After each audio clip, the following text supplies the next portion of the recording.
డెల్టాకు నీరు తీసుకొచ్చాం.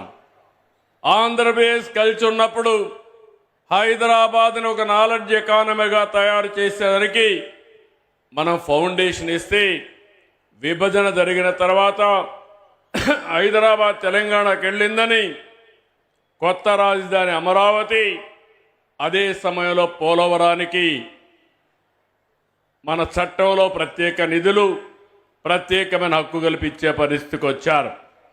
ఈరోజు నేను మీ అందరికీ ఒకటి హామీ ఇస్తున్నాను. చరిత్రలో కొంతమందికి కొన్ని అవకాశాలు వస్తాయి. ఆ రోజు సైబరాబాద్ ద్వారా హైదరాబాద్ నగరాన్ని ప్రపంచ పట్టణంలో పెట్టాం. ఈరోజు అమరావతి మళ్లీ కట్టి, అమరావతి దేవతల రాజధాని, అమరావతి ప్రజా రాజధాని ఈ అమరావతి. ప్రపంచానికి ఒక నమూనాగా దీన్ని తయారు చేసే అవకాశం తీసుకుందాం. అలాంటి అవకాశం తీసుకుని ఈ రాజధాని నిర్మాణం చేస్తాం. అదే సమయంలో ఇంకొక పక్క మీరు చూస్తే, నేను ఒకే విషయం మీ అందరినీ కోరుతున్నాను. పోయిన సంవత్సరం దగ్గర 6,282 టీఎంసీ నీళ్లు గోదావరి కృష్ణాలో సముద్రంలోకి వెళ్ళాయి. గోదావరిలో నీళ్లు పుష్కరంగా ఉన్నాయి. అందుకే మీరు చూసినప్పుడు నేను ఎప్పుడు కూడా గోదావరి నీళ్లు వాడుకుంటే ఎప్పుడు నేను అడ్డు చెప్పలేదు.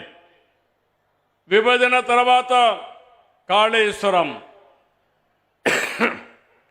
కాళేశ్వరం ప్రాజెక్టు కట్టినప్పుడు గోదావరి పైన ఎన్ని ప్రాజెక్టులు కట్టినా పర్వాలేదు, మనకు నీళ్లు వస్తాయనే ఉద్దేశంతో నేను ముందుకెళ్ళాను. గడిచిన 40 సంవత్సరాల్లో 3,000 టీఎంసీ నీళ్లు గోదావరి నుంచి సముద్రం లేకపోతున్నాయి. పోలవరం ప్రాజెక్టు పూర్తవుతుంది. కృష్ణా గోదావరి అనుసంధానం జరుగుతుంది. నా జీవితంలో ఒకటే కోరిక, ప్రపంచంలో తక్కువ నీటి వినియోగం చేసే దేశం భారతదేశం. ఎన్నో సంవత్సరాలుగా పోరాడుతున్నా, ఎన్నో సంవత్సరాలుగా ప్రయత్నం చేస్తున్నా, గంగా కావేరి కలవాలి, దేశంలో నీటి సమస్య పూర్తిగా పరిష్కారం కావాలనేది నా అభీష్టమని మరొక్కసారి మీ అందరికీ విజ్ఞప్తి చేస్తున్నాను. అదే సమయంలో ఆంధ్రప్రదేశ్లో ఉండే నదులన్నీ కలపాలి. తెలంగాణలో గోదావరి నీళ్లు కూడా వాడుకోవాల్సిన అవసరం ఉంటే వాడుకోవాలి. తెలుగు రాష్ట్రాల మధ్య విద్వేషాలు కాదు, సమైక్యత అవసరం. ఒకరినొకరు అర్థం చేసుకోవాల్సిన అవసరం ఉంది. అందరం కలిసి ముందుకు పోవాల్సిన అవసరం ఉంది. ఎంతోమంది త్యాగాలు చేశారు. ఇది రాజకీయ వేదిక కాదు కాబట్టి నేను అన్ని విషయాలు మాట్లాడను. ఐక్యత వరకే ఇక్కడ మాట్లాడతాను. మిగిలిన విషయాలన్నీ బయట చెప్తాను. కానీ నా జీవితాశయం ఒకటి, నీటి విషయంలో కానీ సహకారంలో కానీ తెలుగు వారందరూ కలిసి ఉండాలి.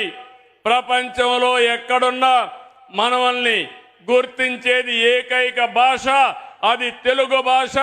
ఆ భాష ముందుకు పోవాలంటే, తెలుగు జాతి ప్రపంచంలో నెంబర్ 1 కావాలంటే మనకు కూడా ఐకమత్యం అవసరం అని చెప్పి మరొక్కసారి తెలియజేస్తున్నా.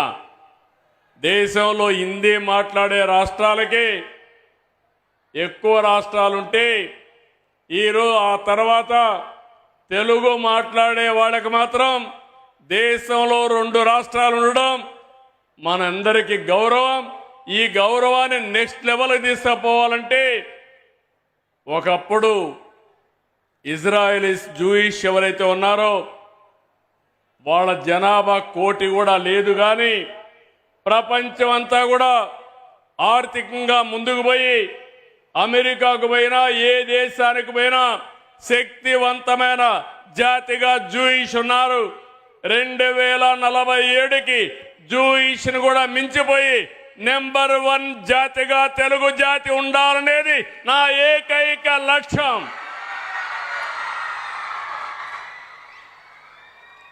అందులో ఈరోజు ఇక్కడుండే మన మిత్రులందరూ ఇక్కడ ఉన్నారు. వారందరిని అభినందిస్తున్న 3వ ప్రపంచ తెలుగు మహాసభలు. ఈ సభల్ని నిర్వహించినటువంటి ఆర్గనైజేషన్ని మనస్ఫూర్తిగా అభినందిస్తూ ఇప్పుడే కొన్ని విషయాలు మాట్లాడారు. టీచర్స్ అందరూ వచ్చారు. వారందరికీ వచ్చిన వారికి ఓడీగా అనుమతి ఇమ్మన్నారు. తప్పకుండా ఇలాంటి మంచి కార్యక్రమాలకు అటెండ్ అయిన ప్రతి ఒక్కరికి ఓడీగా ట్రీట్ చేస్తామని చెప్పి కూడా నేను మీకు తెలియజేస్తున్నా.